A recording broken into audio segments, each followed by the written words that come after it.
We begin tonight in Loudoun County, where the weekend murder of a 15-year-old Boy Scout is on the minds of many. Monday, 50 cadets from the police academy combed the area around where Eric Van Nederynen's body was found Friday night. He was walking on a dark bike path along Countryside Boulevard, less than a mile from his home, when somebody shot him twice. Busloads of American seniors routinely cross the Canadian border to buy cheaper prescription drugs.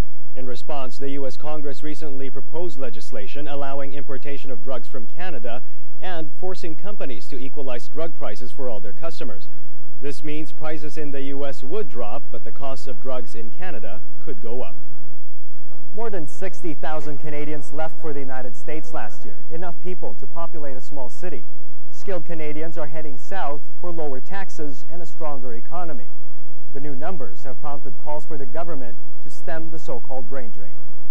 By sending the Microsoft antitrust case to the Court of Appeals, the U.S. Supreme Court weakened the government's bid to break up the software giant because the Justice Department's strategy depended on a speedy trial. But technology specialists say change takes place so rapidly in the computer industry, the government may be forced to abandon its plans to break up Microsoft.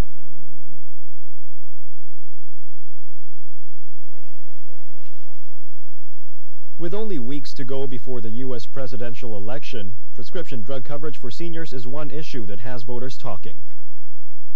Texas Governor George W. Bush proposes increasing the role of the private healthcare sector to cover prescription drug costs, while Vice President Al Gore plans to expand Medicare to handle those expenses. Public policy analyst Jack Strayer questions Gore's approach. Gore's plan definitely is one size fits all.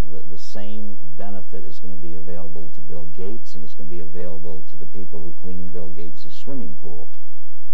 Capitol Hill pharmacist Ed Dillon says he'll be paid one way or another, but he's concerned about his clients. Personally, I'm more in favor of Mr. Gore's proposal or the Democratic alternative, only because our experience with HMOs and managed care has been that the profit motive sometimes gets in the way of patient care. And what about the people who are affected? When my mother was paying $60 for 4 tablets, that's too much.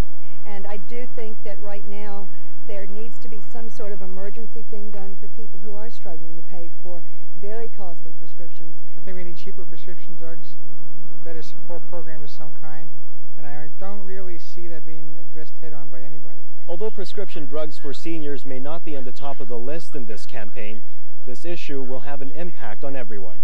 And whether Bush or Gore is elected, the U.S. Congress will have the final word. This is Timothy Go on Capitol Hill.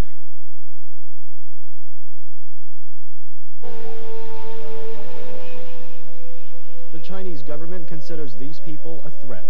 We tremendously benefit from this practice, physically, mentally, and spiritually. This is support I can get, and to the rest of my life I am going to stay with Falun Gong because this is the best what life brought to me. They give people a kind of appearance that they are peaceful, but they exercise what we call a mind control. Today in Washington, a group of Falun Gong demonstrators practice meditation. Founded just 9 years ago, the movement has already grown to more than 1 million. It has given me the things that I was looking for in life, a means to raise my spiritual level, my physical level, and my health levels. A little more than a year ago, with rising concerns from both religious and political factions, Falun Gong was banned by the Chinese government. Since then, practitioners report there has been imprisonment, torture, even death. 2 arms crossed behind my back, handcuff me like this forcefully, and handcuff me like that for a half hour. Also, every 5 minutes I was electrically shocked.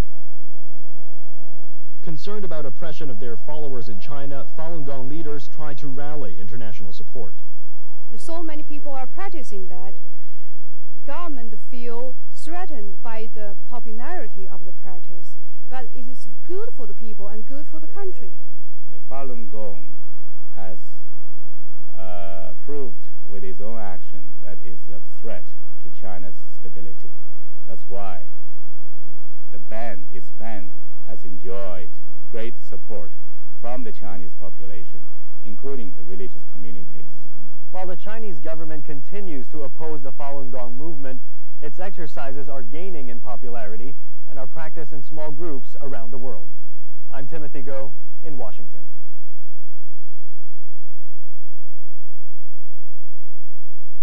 Good evening, I'm Timothy Go. Thanks for joining us on the Late Night Report. Coming up, the shooting death of a Loudoun County teenager has residents concerned about safety in their neighborhood.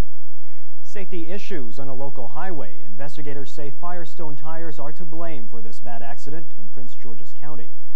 And how much will it cost to finish this highway project? The newest numbers are in, and it's getting more expensive. We begin tonight in Loudoun County, where the weekend murder of a 15-year-old Boy Scout is on the minds of many. Monday, 50 cadets from the police academy combed the area around where Eric Van Nederyren's body was found Friday night. He was walking on a dark bike path along Countryside Boulevard, less than a mile from his home, when somebody shot him twice. He was headed to Safeway to buy supplies for a weekend scouting trip. Investigators don't know who fired the shots or what their motive was. Monday, his mother stopped at the scene to thank police for their effort. And I have no doubt that my son is singing and having a great time in heaven. You know, he is with the Lord. So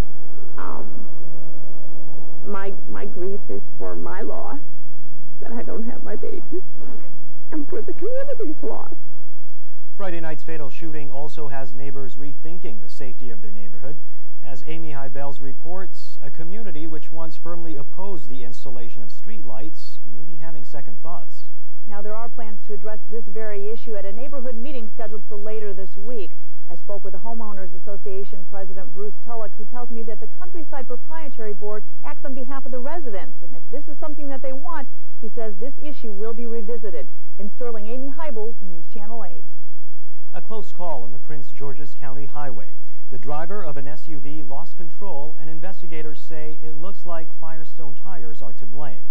It happened Monday on Route 5 in Camp Springs. Police say Linda Norford was driving this Mercury Montana when she felt the rear left tire came unraveled. I heard something like some unraveling, and I lost control, and next thing I know, we was upside down. It is, in my opinion, that the investigation did reveal that the tire, by exploding or coming unraveled, is the cause of this accident. The tire was a Firestone Wilderness AT, one of the tires included in the recall, and Mercury is a product of Ford Motors, which is also involved in the same recall. Norford says she was on a waiting list for replacements. Despite the damage to their car, Norford, her son, and grandchild suffered only few bumps and bruises.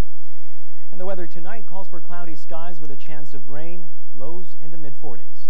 I'm Timothy Go. Thanks for joining us.